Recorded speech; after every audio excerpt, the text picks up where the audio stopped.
What's up, everyone, and welcome back to the MMA Zone. Today, let's get started with Aljamain Sterling goes off on Sean O'Malley. While Aljamain Sterling and Sean O'Malley may no longer compete in the same weight class, the lingering beef between the two is still alive and well. The way O'Malley sees things, not only did he beat the former bantamweight champ fair and square, he also finished him in spectacular fashion. On the flip side, Sterling believes that the quick turnaround between his UFC 288 win over Henry Cejudo and his UFC 292 fight with Sugar Sean was an unfair advantage for O'Malley.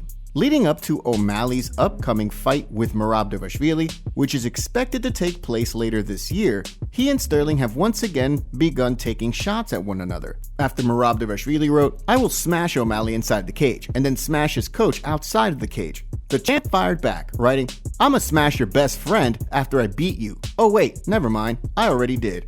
Tim Welsh also fired back with a tweet of his own, writing, "Are you mad that I said your nose is big brother?"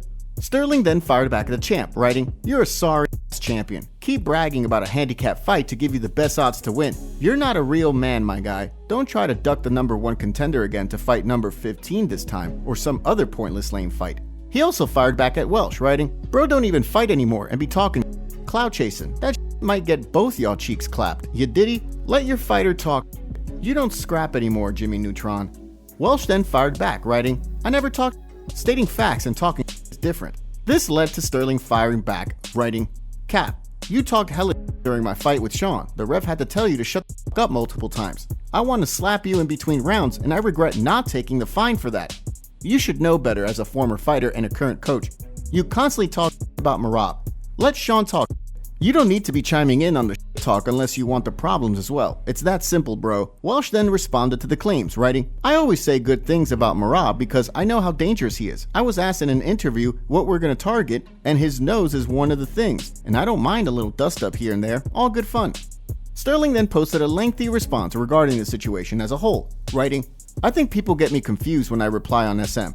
I've always engaged with fans since I started as a pro in 2011. There's receipts. I'm simply letting y'all know the code to this. People cry about sportsmanship and being professional. Nah, bro, we're fighting to hurt each other. All that other stuff is post-fight respect. So if you decide to jump into a fight that you're not contracted to be in, you are now fair game as a target. You don't get to talk unpunished. We ain't boys. We didn't grow up with each other. And you ain't kin. That's simple." Given that the expectation is O'Malley and Dvalishvili will in fact fight next, we likely haven't seen the last of this beef. Next up, let's take a look at Dustin Poirier reacts to Islam Makhachev video. On June 1st, lightweight champion Islam Makhachev will look to defend his title against former interim champion Dustin Poirier in the main event of UFC 302. Ahead of the fight, Makhachev has already indicated that he has his sights set on an eventual move to welterweight, while Poirier has indicated that capturing UFC gold would be the perfect climax to his storybook career, and what is likely his last crack at the title. With fight night rapidly approaching, Dominance MMA head Ali Abdelaziz recently shared a video of the lightweight champ hitting the punching machine at an arcade, where he racked up a score of 973. Along with the video, Abdelaziz wrote, "June 1 going down UFC 302, while tagging Makhachev and the UFC in the post. In response, Poirier took to Instagram, sharing an image of himself smiling along with a caption that read, "Watching that video of Islam on the punching machine. With just weeks left to go in training camp, Makhachev is sitting as a heavy betting favorite on DraftKings with negative 535 odds, while Poirier is sitting as a plus 400 underdog." Next up, let's take a look at Anthony Lionheart Smith sends a warning to Alex Pereira. Anthony Smith has responded to Alex Pereira's grappling challenge in the wake of his UFC 301 win over Vitor Petrino. Heading into UFC 301, Smith and light heavyweight champion Alex Pereira had some beef stemming from some criticism Lionheart shared regarding Pereira as part of his analyst duties for the UFC. Despite Smith indicating that his job as an analyst is different from his fighting career, he recently responded to Alex Pereira's $50,000 challenge, indicating that while he's all in on a grappling match and is confident he would submit the champ, he has little faith in Pereira accepting. As he explained while speaking to Hall of Famer Michael Bisping in a video for his YouTube channel. "And I would buy the most ridiculous thing with that. I would spend every penny on the most ridiculous thing. I don't know, it's like a leather waistcoat? No, like a 18-foot tall, put in my backyard with his name on it.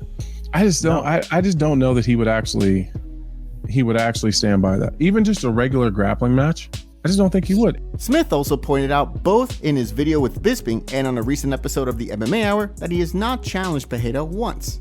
Every single time grappling has been brought up with Alex Pereira, he brought it up. I've never challenged him to anything, not even a fight, because I haven't been in a position where I could confidently call him out. Like, the answer to whatever the he wants to do is yes. If he wants to fight, box, kickbox, wrestle, thumb wrestle, checkers, chess, Halo on Xbox, I don't give a whatever he wants to do, the answer is yes. While Pereira is expected to return to action sooner rather than later to defend his title, given how active he likes to remain, it'll be interesting to see if anything comes of his latest challenge. Next, let's take a look at Ronda Rousey reveals opponent for a UFC return. Leading up to UFC 300, there were reports that former women's bantamweight champion Ronda Rousey would be returning to compete inside the octagon. Of course, reports were shot down, with indications that Rousey had no plans of returning to the octagon in the future. Recently, the former champ explained that part of the reason the door was shut on the return to action was due to the amount of brain damage she sustained throughout her career as a judoka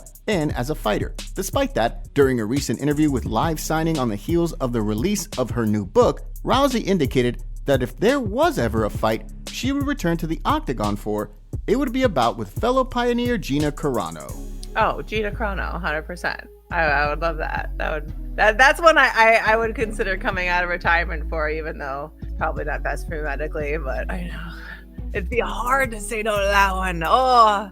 Of course, in the case of Carano, the WMMA pioneer has not competed since 2009, when she suffered the first defeat of her career at the hands of Chris Cyborg. Given that it's been 15 years since she competed and there are medical issues holding Rousey back, it sounds as though a bout between the two is very unlikely to happen. Now, let's shift gears and take a look at UFC Fight updates. Ahead of this weekend's UFC Fight Night St. Louis card, let's take a look at today's UFC Fight updates, starting with a bantamweight fight between Peyton Talbot and Yanis Ghemmouri, who are set to throw down at UFC 303 on June 29th. The bout will see Talbot look to build on his undefeated record that's seen him go 2-0 since joining the promotion last year. On the flip side, Ghemmouri will be looking to bounce back from a recent loss to William Gomez in his UFC debut back in September. Reports have also indicated the following month, a thrilling flyweight bout between Manel Kape and Islam Makhachev will be targeted for UFC 304 in Manchester on July 27th. Makhachev announced the fight on Instagram. However, according to a report from MMA Junkie, while Manel Kape has verbally agreed to the fight, the UFC has yet to finalize things to make it official.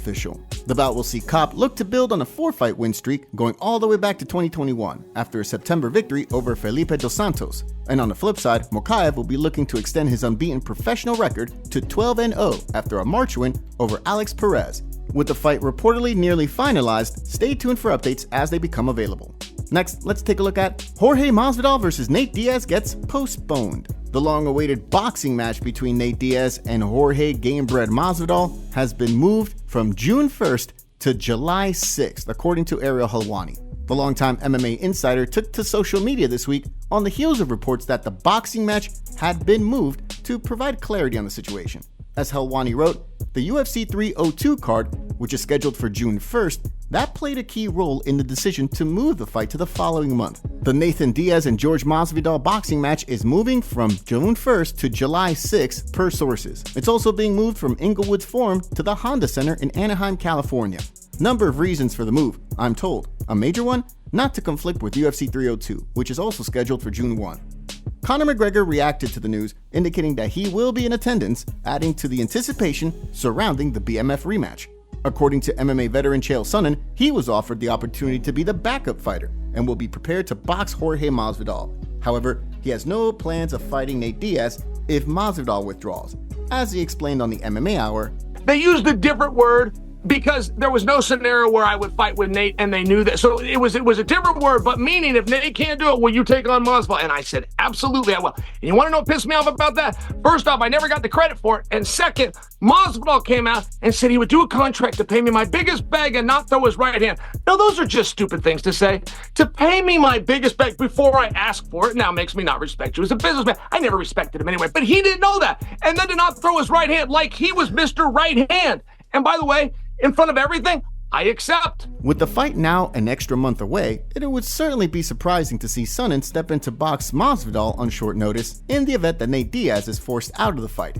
Next, let's take a look at Jan Blachowicz calls out Alex Pereira. After dropping a split decision to Alex Pereira in a title eliminator back at UFC 291, Jan Blachowicz has his sights set on returning from surgery and running things back against the light heavyweight champ. Although the former champion is going to have to watch how things play out from the sidelines, after a few more months while he heals up, Blachowicz is still planning a return to action before the end of this year. While he believes a fight between the champ and Magomed Ankalaev in the meantime makes the most sense, ultimately, his focus is on a rematch with Pereira, given their close fight at UFC 291. While speaking in an interview with Fanatics View, he explained, "But he is not better fighter than me, and I believe that I deserve for the rematch. I proved when he fight against me, I still believe that I won this fight. Referee see different scores, so yeah. But I believe that I won this fight against him, and I believe that I deserve for the rematch. He knock out everybody, not me. So I believe that when I come back, I believe that I can fight against him one more time." Of course, in the meantime, with Pereira's timeline not lining up with Magomed Ankalaev's, there's been talk of the champ defending his title against Jiří Procházka in a highly anticipated rematch following his UFC 300 win over Alexander Rakic. Dana White reveals shocking news. Dana White came out and said that the Sphere show at UFC 306 will be a one-and-done event. TKO President Mark Shapiro recently came out and confirmed that the UFC will only host the one show at the Sphere. He claims it isn't set up for an event necessarily, and that the one show they will do will be extra special according to Dana White. He also went on to say that the UFC will be reducing the amount of shows at the Apex in Vegas and start traveling to different arenas for those events instead. He also said that the UFC deal with ESPN is going to be in negotiations by mid-January, and that the UFC is still exploring other options or multiple options for broadcasting rights. Top comments. I wouldn't be upset if UFC left ESPN Plus for some other platform. ESPN Plus sucks aside from having UFC. Honestly, who's surprised Jones is on roids again? Bro's gotten outed for being in the closet and PEDs within the same few weeks. O'Malley did get suspended for 2 years for pissing hot. Nobody ever mentions that. O'Malley is not near as popular as he thinks he is.